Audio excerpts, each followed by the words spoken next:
कहा जा रहा है वे सभी बच्चे क्रिकेट खेल रहे हैं, मतलब इशारा और दोस्त हो रहे हैं। बच्चे अगर दोस्त नहीं खेल रहे हैं, दिस का प्रयोग और दोस्त का प्रयोग। दिस का प्रयोग हम तब करते हैं जब कोई वस्तु अकेला हो और पास में हो। दैट का प्रयोग हम तब करते हैं जब कोई वस्तु अकेला हो लेकिन दूर हो। ठीक है, फिर समझिए एक बात। दिस का प्रयोग हम तब करते हैं जब कोई वस्तु अकेला हो और भाई सीधी सी बात है, यहाँ पे कॉम्बिनेशन बन रहा है, इसका कॉम्बिनेशन यहाँ पे बन रहा है दैट का। समझिए इसको। दिस का प्रयोग तब करते हैं जब कोई वस्तु अकेला हो और पास में हो। दैट का प्रयोग तब करते हैं जब कोई वस्तु अकेला हो और दूर हो। हर किसी को दिक्कत है? हम दिस का एग्जाम्पल थोड़ा सा दें। यह एक मार्कर है भाई, मार्कर एक वस्तु है, अकेला भी है, हमारे पास भी है, तो हम कहेंगे दिस इज अ मार्कर, है ना। अगर यही मार्कर दूर होता और अकेला होता तो हम कहते दैट इज अ मार्कर। सीधी सी बात है कि नहीं। दिस का प्रयोग अकेला हो पास में हो, दैट का प्रयोग अकेला हो दूर हो।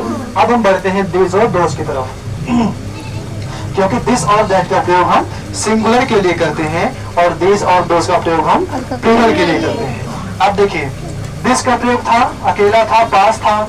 इसी प्रकार से दिस का प्रयोग अकेला ना हो करके अकेले से ज्यादा मतलब अधिक संख्या में हो और पास में हो। दोस्त का प्रयोग अकेला ना हो करके अधिक संख्या में हो और दूर हो। कहने का मतलब ये है, अगर कोई वस्तु अकेला ना हो करके अधिक संख्या में हो और हमारे पास में ही हो, जैसे आप लोग बैठ करके पढ़ाई कर रहे हैं विद स्टूडेंट्स, है ना। और अगर हमें कहना है कि ये विद्यार्थी हैं तो हम लोग कहेंगे दीज आर स्टूडेंट्स।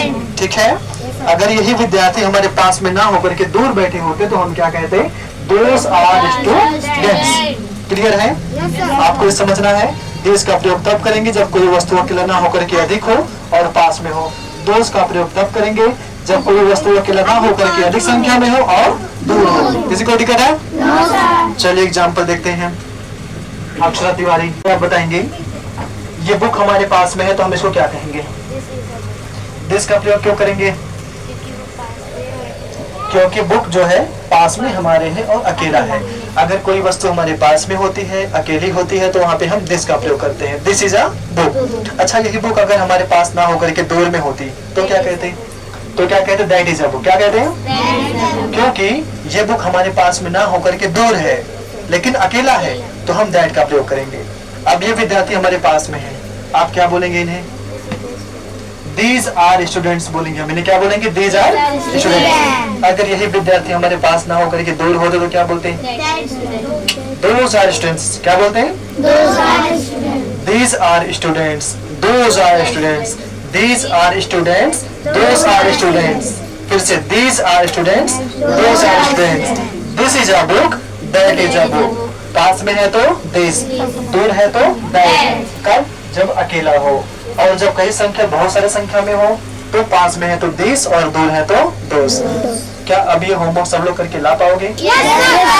पक्का? अब कल कोई बहाना नहीं बनाएगा ना?